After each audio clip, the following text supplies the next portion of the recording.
오늘 성경 말씀은 역대하 34장 1절에서 33절입니다. 기울어져가는 나라의 멸망을 얼마 남겨놓지 않은 유다에 의를 행한 왕이 등장하는데 그가 바로 요시야였습니다. 어쩌면 그는 자신의 나라에 다가오는 하나님의 심판을 피할 수 없다는 것을 이미 알고 있었던 불행한 왕이기도 했습니다. 그럼에도 불구하고 요시야는 자신이 살아있는 한 나라를 거룩하게 하고자 애썼던 왕이었습니다. 아버지 아몬이 신하들에게 암살을 당하는 바람에 요시야는 8세라는 어린 나이에 왕위에 오르게 되었습니다. 하지만 그는 31년 동안 유다를 다스리면서 여호사밧과 히스기야와 더불어 유다 역사상 가장 훌륭한 왕이 되었습니다. 요시야는 왕이 될 때부터 아버지 아몬과는 다른 모습을 보여주었습니다.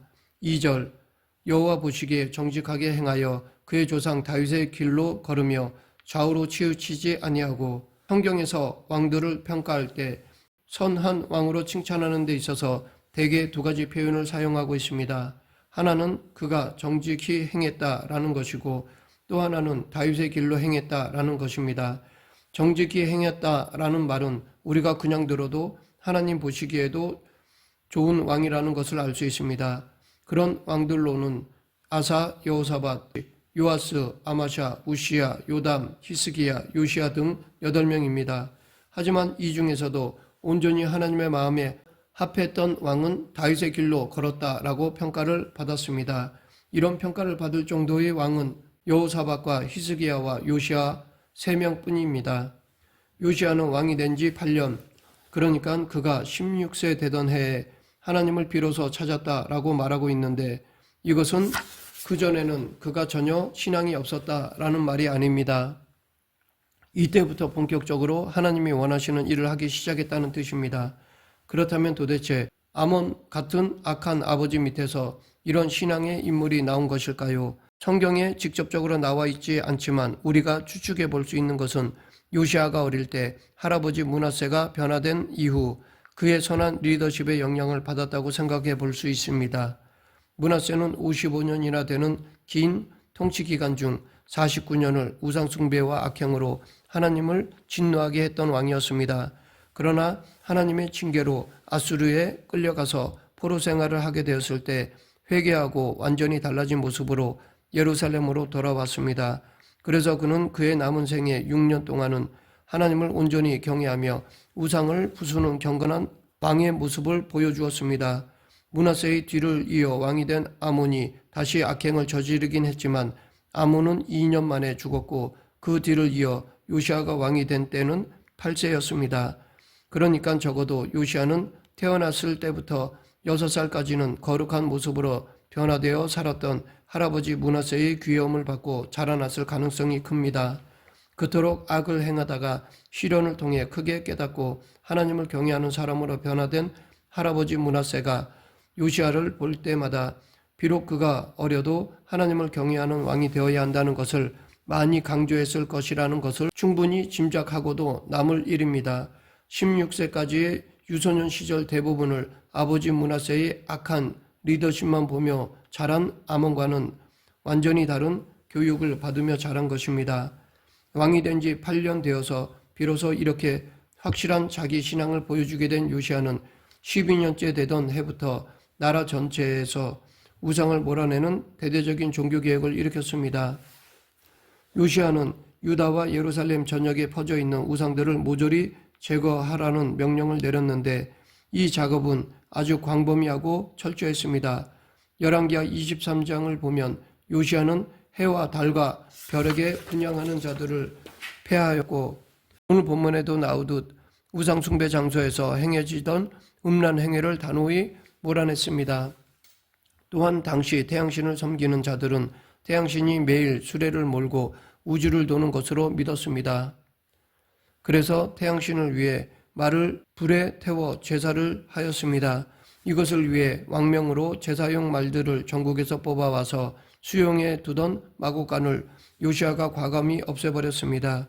이 요시야의 개혁은 멸망의 산에서도 행하였습니다.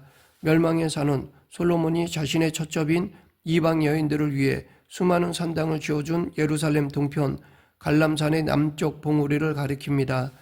요시야는 수백 년이 넘도록 우상을 위한 산당들이 가득했던 이곳을 깨끗이 정리하였습니다. 계속해서 요시야는 여로보암이 베델에 세운 단까지 헐어버렸습니다. 베델은 단과 함께 북이스라엘의 금송아지 우상 숭배를 위한 제단이 있던 곳이었습니다. 이로써 당시 요시야는 아수르 치하에 있던 북이스라엘 영토까지도 개혁을 확장시켰다는 사실을 알 수 있습니다. 이것은 오래전 하나님의 사람이 여로보암에게 와서 선포한 예언이 300년 후에 그대로 이루어진 것입니다. 요시야의 우상 제거가 얼마나 철저했던지 유다 전역에서 거둬들인 우상을 빠 가루로 만들어서 우상 숭배자들의 무덤에 뿌려 흔적까지 없애버렸습니다. 또 우상 숭배를 했던 제사장들의 시신까지 찾아내어 단 위에서 불살라 버릴 정도였습니다. 이런 대대적인 우상 제거 작업이 유다의 최남단인 시므온 지역에서부터 북이스라엘의 지북단 지역인 납달리까지 널리 진행되었습니다.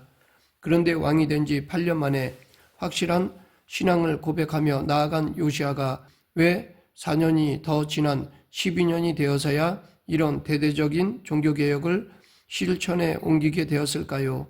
많은 학자들에 의하면 이것은 그 당시 복잡한 국제정세와 연관이 있다고 합니다. 이전 왕들인 히스기야, 므낫세, 아몬의 통치 기간 내내 유다를 압박했던 강대국 아수르는 요시야 12년까지 계속해서 유다에 영향을 끼치고 있었습니다.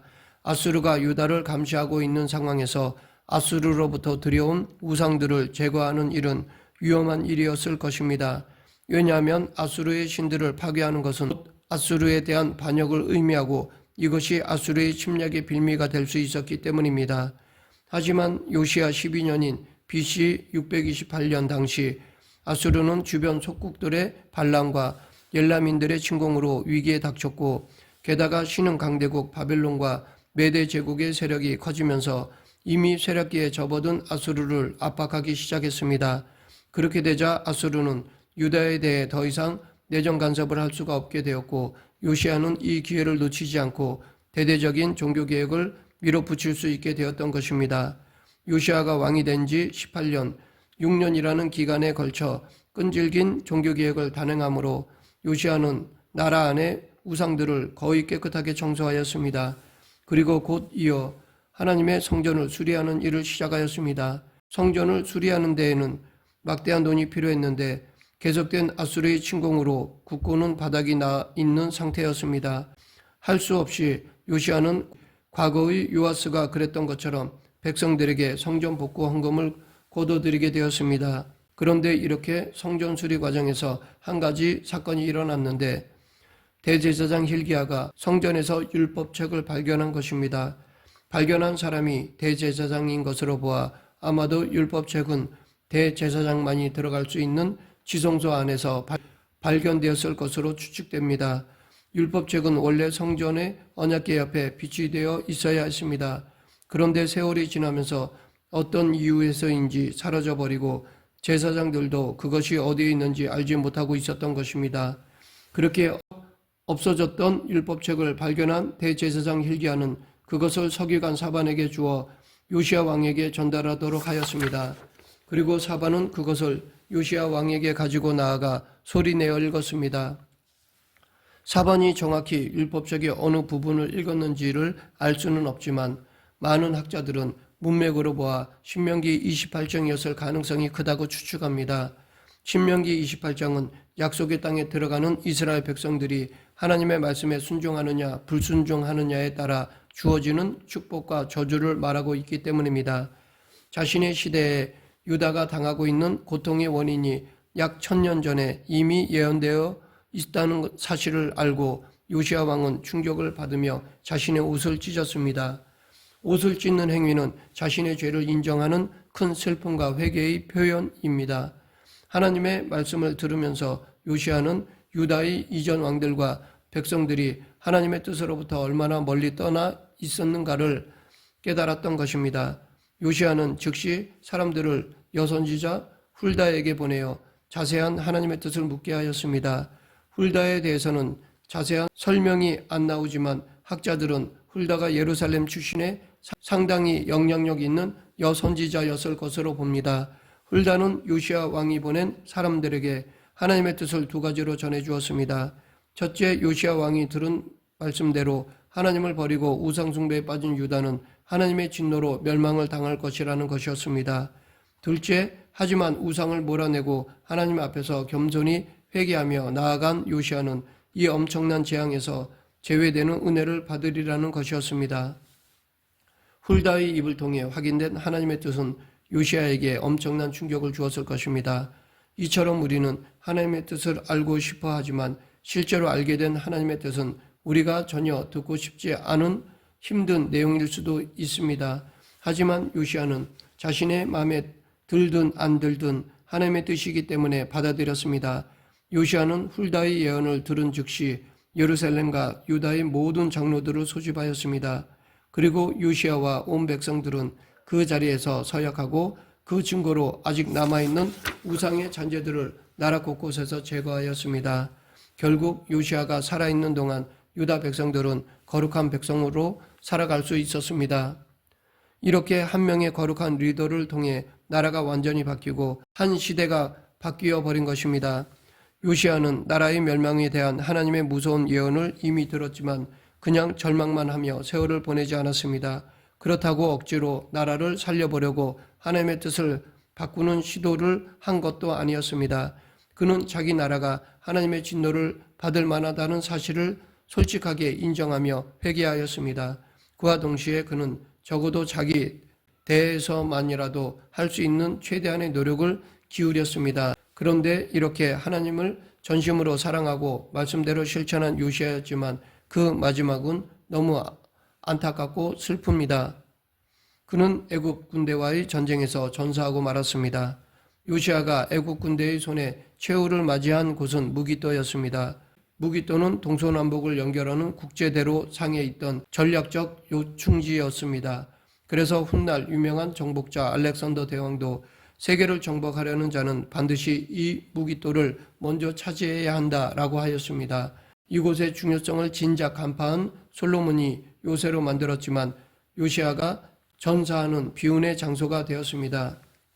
그런데 애국 군대는 처음부터 유다와 싸우거나 요시야를 죽일 의도가 없었습니다. 그때까지 이스라엘을 멸망시키고 유다를 그토록 괴롭히던 아수르는 국력이 쇠약해져서 신흥 강대국 바벨론에게 수도 니느웨가 함락당하여 멸망 직전의 상황이었습니다. 그러자 또 다른 근동의 강대국 애굽은 거침없이 세력을 확장해 가던 바벨론을 견제하기 위해 쇠락해가는 아수르와 손을 잡았습니다. 당시 수도 니느웨를 잃고 유프라테스 강 지역의 관문인 갈그미스 성을 중심으로 밀려나서 다시 세력을 모으기 위해 시도하던 아수르는 거세게 몰려오는 바벨론의 공세에 밀려 도저히 스스로의 힘으로는 생존할 수 없는 상황이었습니다. 만약 바벨론을 견제할 아수르가 이대로 망할 경우 애굽은 혼자의 힘으로 바벨론을 상대해야 하는 힘든 상황에 직면할 수밖에 없었습니다. 그래서 애굽은 자신을 위해서라도 아수르를 살려놓아야 했고 이에 애굽 왕 바로느고가 직접 원군을 이끌고 나선 것입니다. 그리고 아수르를 지원하기 위해 가는 이 애굽 군대는 북쪽에 있는 갈그미스로 가장 빨리 이동할 수 있는 팔레스타인 지역을 거쳐 행군하게 되었습니다. 하지만 유다 왕 요시야는 애굽과 입장이 완전히 달랐습니다. 몇 대에 걸쳐 이스라엘과 유다를 짓밟은 아수르가 멸망당한다면 기뻐서 춤을 출 상황인데 애굽의 왕까지 직접 나서서 아수르를 구원할 군대를 움직인다는 것은 결코 그냥 둘 수가 없었습니다.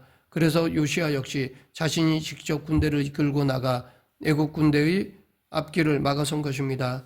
한시가 급했던 애굽 왕 바로느고는 이것을 보고 너무나 화가 났습니다. 그래서 사자를 보내어 요시야를 설득하려 했지만 통하지 않자 할 수 없이 유다 군대와 일전을 치르게 되었고 이 전쟁에서 요시야의 유다 군대는 처참한 패배를 당하였습니다. 이때 요시야 자신도 화살을 맞아 죽임을 당하게 되었습니다. 이 사건에서 애굽 왕은 하나님의 메시지를 받은 것으로 보입니다. 그러나 요시야는 그의 말을 듣지 않고 무모한 전쟁으로 자신과 부하들의 죽음을 자초했습니다. 그는 선한 왕이었지만 다윗처럼 전쟁에 경험이 많은 장수는 아니었던 것입니다. 하나님을 항상 순종하고 따르는 요시야였지만 이때만큼은 아수르와 애굽에 대한 인간적인 적개심에 사로잡혔던 것입니다. 어쩌면 이 요시아의 죽음마저도 하나님이 당신의 뜻을 이루기 위한 것인지도 모릅니다. 말씀을 맺겠습니다. 그러면 우리는 어떻게 살아야 할까요? 끊임없이 하나님의 뜻을 구하며 그 뜻에 순종하기 위해 철저히 무릎 꿇어야 할 것입니다. 그렇지 않으면 우리 역시 잘하다가도 한순간에 무너질 수가 있습니다. 날마다 하나님의 말씀을 묵상하는 삶, 그리고 그것을 실천하려 애쓰는 삶을 살아야 할 것입니다. 바로 그것이 예수님의 제자의 삶입니다. 우리 모두 그러한 참된 예배자의 삶, 신실한 제자의 삶을 살아감으로 하나님의 살아계심을 드러내는 성도가 되길 간절히 축원합니다. 기도하겠습니다. 생사화복을 주관하시는 하나님 아버지, 늘 하나님 우선순위로 살아가며 영적 예민함으로 하나님의 뜻을 벗어나지 않는 성도가 되게 하여 주시옵소서. 예수님 이름으로 기도드립니다. 아멘.